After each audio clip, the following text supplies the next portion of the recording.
Something Will Turn Up, written by David Mason in 1963. You, Mr. Rapp. Stanley Rapp blinked, considering the matter. He always thought over everything very carefully. Of course, some questions were easier to answer than others. This one, for instance, he had a very few doubts about his name. Stanley Rapp said. Yes. He stared at the bearded young man living in the village. Even on the better side of it, one saw beards every day. All shapes and sizes of beard. This one was not a psychoanalyst beard or a folk singer beard, not even an actor beard. This was a scraggly variety, almost certainly a poet beard. Mr. Rapp, while holding no particular prejudice against poets, had not a cent for one. He was sure of that. Then he noticed the toolcase in the bearded man's hand.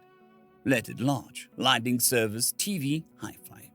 Oh, Stanley said, nodding. You're the man to fix the TV set. Oh, you know it, Dad, the young man said, coming in. He shut the door behind him and stared around the apartment. What a wild pad! Where's the ear box, hey? The pleasantly furnished, neat little apartment was not what Mr. Rapp had ever thought of as a wild pad. But the village had odd standards, Mr. Rapp knew. Chicana sun gout, he had said, on moving into the apartment 10 years ago. Not allowed, of course, because he had only taken 1 year of French and would never have trusted his accent. But Chicon was sun gout anyway. The television set, Mr. Rapp said, translating. Oh yes, he went to the closest door and opened it. Reaching inside, he brought out an impossibly large TV set, mounted on a wheeled table. The bearded repairman whistled. In the closet, the repairman said admiringly. Crazy. You go in there to watch it, or you let it talk it to itself. Oh well, I don't exactly watch it at all, Mr. Rapp said, a little sadly. I mean, I can't. That's why I called you. Watching's here, have no fear, the bearded one said, approaching the set with a professional air. Like, in the closet, eh? He bent over the set appraisingly. I thought you were a square, Pops, but I can see that you're... Aye, this is like too much, man. I don't want to pry, but why is the box upside down? I wish I knew, Mr. Rapp said. He sat down and leaned back, sighing. This was going to be difficult, he knew. He had already had to explain it to the last 3 repairmen, and he was getting tired of explaining. Although, he thought, somehow, that this young man might understand a little more quickly than the others had. I've had a couple other repairmen look at it, Mr. Rapp told the bearded one. They gave up. Dilettantes, commented the beard. Oh no, Mr. Rapp said. One of them was from a company that made it, but they couldn't do anything. Oh, let's try, the repairman said, plugging in the cord into the wall socket. He returned to the set and switched it on, without changing its upside-down position. The big screen lit almost at once. A pained face appeared, with a large silhouetted hammer striking the image's forehead in a rhythmic beat. Immediate relief from headache, a bland voice said, as the pictured face broke into a broad smile. The repairman shuddered and turned down the sound, staring at the image with widened eyes as he did so. Dad, I don't want to bug you, the repairman said, his eyes still on the screen. Only look, the set is upside down, right? Right, said Mr. Rapp. Only the picture, the repairman paused, trying to figure the right phrase. I mean, the picture's flipped, like, it's wrong side up too, only right side up now. Exactly, said Mr. Rapp. You see, that's the trouble. I've put the set upside down because of that. Cool, the repairman said, watching the picture. I mean, so why worry? You got a picture, right? You want me to turn the picture around? I can do that with a little fiddling around inside the set. Dad, something's happening. The repairman bent closer, staring at the picture. It was now showing a busty young woman singer, her mouth opened but silent, since the sound was turned down. She slowly was rotating as Rapp and the bearded repairman watched, turning until her face, still mouthing a silent song, hung upside down on the screen. It always does that, Rapp said. No matter which way I put the set, the picture's always upside down.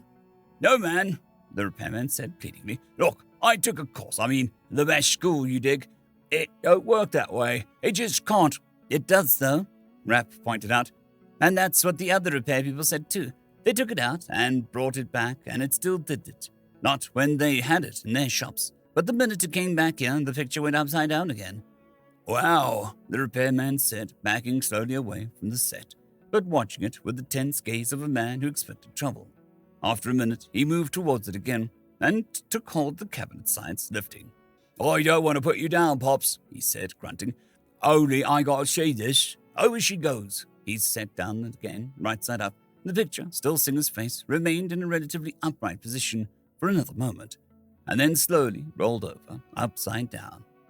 You see, Mr. Rapp said, shrugging, I guess I'll have to buy another set, except that I'd hate to have it happen again, and this one did cost quite a lot.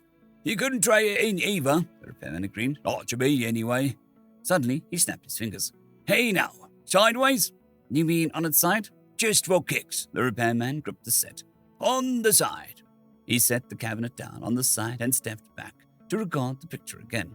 Slowly, the picture turned once more, and once again, relative to the usual direction of up and down, the picture was stubbornly, completely inverted.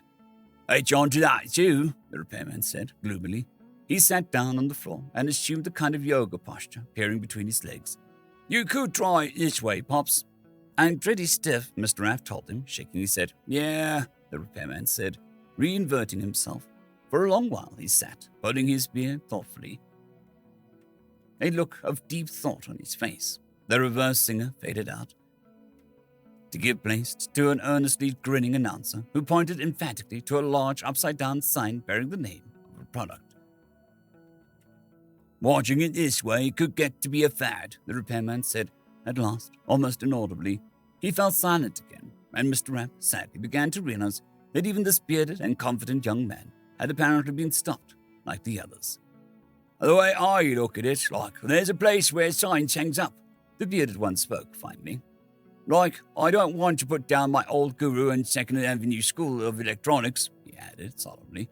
But you got to admit that there are things that dreamed of in your philosophy. Horatio, you dig? My name isn't Horatio, Mr. Rapp objected. I was quoting, the repairman told him. I mean this thing, outside material means, supernatural sort of. Did you cross up with any witches lately, Pops? Oh dear, Mr. Rapp said sadly. He shook his head. No, I haven't offended any witches. Not that I know of. He regarded the inverted picture for a moment. Then, as the repairman's words began sinking, Mr. Rapp looked at him apprehensively. Witches? Mr. Rapp asked. But, I mean, that's all superstition, isn't it? And, anyway, well, television sets. They used to dry up cows, but who keeps cows? The bearded one said ominously. Why not television sets? Like, I happen to be personally acquainted with several witches and the like. The village is full of them. However, he rose and stalked towards the set, his eyes glittering in a peculiar way. You're lucky one, Daddy-o. Back in my square days, I did some reading up on the hookups between poetry and magic. Now, I'm a poet, therefore, and to it, I'm also a magician. On this hang-up, I'm going to try magic. Electronics won't work, that's for sure. But Mr. Rapp was not quite sure why he disapproved, but he did. On the other hand, the repairman appeared to be very definitely sure of what he was doing, as he peered into the back of the television set. Have you ever tried this method before? Never ran into our ex-TV sets before, the repairman said, straightening up. Don't worry, though. I got the touch, like with poetry. Same thing, in fact. All magic spells rhyme, see? Well, I used to rhyme back before I really started swinging. Anybody can rhyme, and the rest is just instinct. He had been scribbling something on a notepad as he spoke. Now he bent down to take another look at the back of the set and nodded with an air of assurance. The tube layout, the repairman told Mr. Rapp, exhibiting his notebook. That and Ohm's law and a couple of Hindu bits I picked up listening to the UN on the radio makes a first-class spell. Mr. Rapp backed away nervously. Look, if it's all the same to you, don't flip. The repairman consulted his notebook and moved to stand in front of the screen. The picture showed a smiling newscaster, pointing to a map which indicated something ominous. Cool, man, the repairman said. Here we go. He lifted his hands in an ecclesiastical gesture, and his voice became a deep boom. 6SN7, 6SN7, 6AC5, 6 and 7 millivolts are running down the line. E equals R times A. That's the way it goes. Go around the other way. Sabaz Chandra Bose. Afterwards, Mr. Rapp had never quite sure exactly what happened. He had an impression of a flash of light, and an odd indefinite sound rather like the dropping of a cosmic garbage can lid. But possibly neither the light nor the sound actually happened. At any rate, there were no complaints from the neighbors later on. However, the light and screen was certainly doing something crazy, the repairman said in awed tones. Mr. Rapp, his view partly blocked by the repairman, could not see exactly what was happening on the screen. However, he caught a brief glimpse of the newscaster's face. He was right side up, but no longer smiling. Instead, the picture face wore was looked of profound alarm, and the newscaster was apparently leaning far forward, his face almost out of focus because of the nearness to the lens. Just for a moment, Mr. Rapp could have sworn that he saw the chair floating up past the agonized expression on the screen. Then the screen went grey, and the panel of lettering appeared, shaking slightly. Our picture has been temporarily interrupted. Normal service will be restored as soon as possible. Please stand by. I was going to give you a bill, the repairman said. Only maybe we better just charge it up to customer relations. The letters remained steady on the screen, and Mr. Rapp studied them. They were the right side up. You fixed it, Mr. Rapp said, a little uncertainly. I mean, it's working. I ought to pay... Oh, I goofed, the repairman said. He picked up his tools and moved towards the door. Like, I won't mention it to anybody if you don't. But I goofed, all right. Didn't you see the picture? Well, whatever you did worked, Mr. Rapp said. The picture was right set up. I know, the repairman said. Only somewhere, there's a studio that's upside down. I goofed, Pops, that's all. He closed the door behind him, leaving Mr. Rapp still staring at an immobile, right-side-up message on the glowing screen. The end. I'd quickly like to thank the T5 peeps: Cold War Boomerwaffen, Severin Cerberus, Bushmaster 177, Henry the Red, Caspar Arnholtz, Cold War Boomerwaffen, Elijah Silvercross, Dragzoon WRE, and Severin Cerberus. Thank you very much.